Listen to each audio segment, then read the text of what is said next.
નમસ્કાર મિત્રો, શું તમે ક્યારેય ચાની ભૂકી એટલે કે ચાય પત્તી ઉપર શેમ્પૂ નાખ્યું છે? જો ના નાખ્યું હોય તો વિડીયો જોયા પછી તમે મિત્રો ચાલુ કરી દેજો.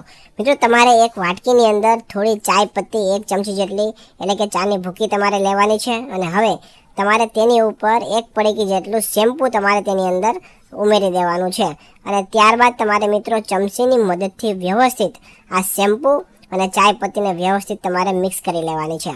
આટલું થઈ જાય ત્યારબાદ હવે તમારે મિત્રો ઈનો પાવડરની પડીકી લેવાની છે અને તેમાંથી થોડો એવો ઈનો પાવડર તમારે આની અંદર નાખવાનો છે અને ફરીથી તમારે મિત્રો ચમચીની મદદથી બધું મિક્સ કરી લેવાનું છે. હવે મિત્રો આટલું થઈ જાય પછી હવે તમારે લેવાની છે કોલગેટ ટૂથપેસ્ટ અને એ પણ તમારે થોડી એવી ઉમેરવાની છે અને ફરીથી આ બધું તમારે ચમચીની મદદથી મિક્સ કરી લેવાનું છે જેથી કરીને એકબીજામાં બધા ભળી જાય.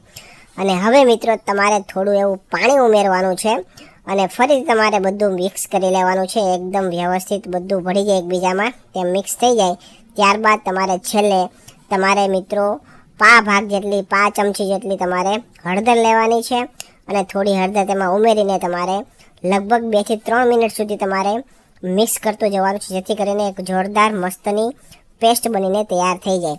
હવે મિત્રો આપણે મિક્સ કરીએ ત્યાં સુધીમાં તમારું નામ અને તમારા ગામનું નામ કોમેન્ટ કરીને જણાવી દો જેથી કરીને અમે તમને સ્પેશિયલ થેન્ક્સ કહી શકીએ.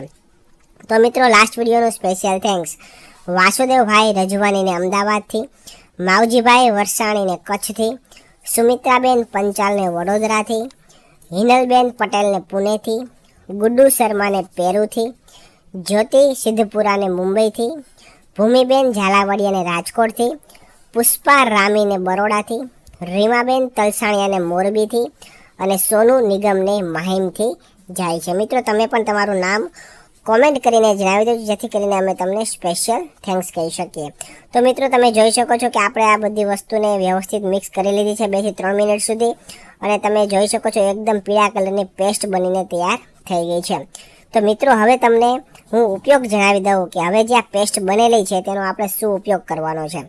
તો મિત્રો આપણે જાણીએ છીએ કે ગરમીની અંદર અત્યારે ખૂબ તડકો પડતો હોય ત્યારે તમારા હાથ અને પગ ઉપર ટેનિંગ આવી જતું હોય છે, તમારા હાથ પગ કાળા થઈ જતા હોય છે અને ખાસ આ જે પેસ્ટ બનેલી છે તેનો ઉપયોગ માત્ર ને માત્ર હાથ અને પગ માટે જ કરવાનો છે. તમારા ફેસ ઉપર અથવા બીજા અન્ય જગ્યા પર તમારે આ પેસ્ટ લગાવવાની નથી. મિત્રો જે પણ ભાગમાં કાળાશ પડી ગઈ હોય એવા જગ્યાએ તમારે આ પેસ્ટ લગાવવાની છે અને તમારે વ્યવસ્થિત 1 મિનિટ 2 મિનિટ સુધી તમારે વ્યવસ્થિત ઘસવાની છે હાથ અને પગ ઉપર અને ત્યારબાદ તમારે મિત્રો ઠંડા પાણીથી વ્યવસ્થિત તમારે હાથ પગ ધોઈ લેવાના છે અને ફરક તમને જોવા મળશે કે તમારું ટેનિંગ હશે જે કાળાશ હતી એ બધી દૂર થઈ જવાની છે. તો મિત્રો એકવાર તમે ઘરે અવશ્ય ટ્રાય કરજો. બહારની કોઈ મોંઘી વસ્તુ લગાવી એના કરતાં તમે આ ઘરગથ્થુ દેશી ઉપચારથી સારી એવી રાહત તમને જોવા મળશે.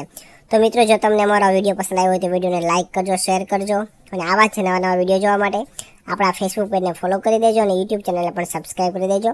ધન્યવાદ.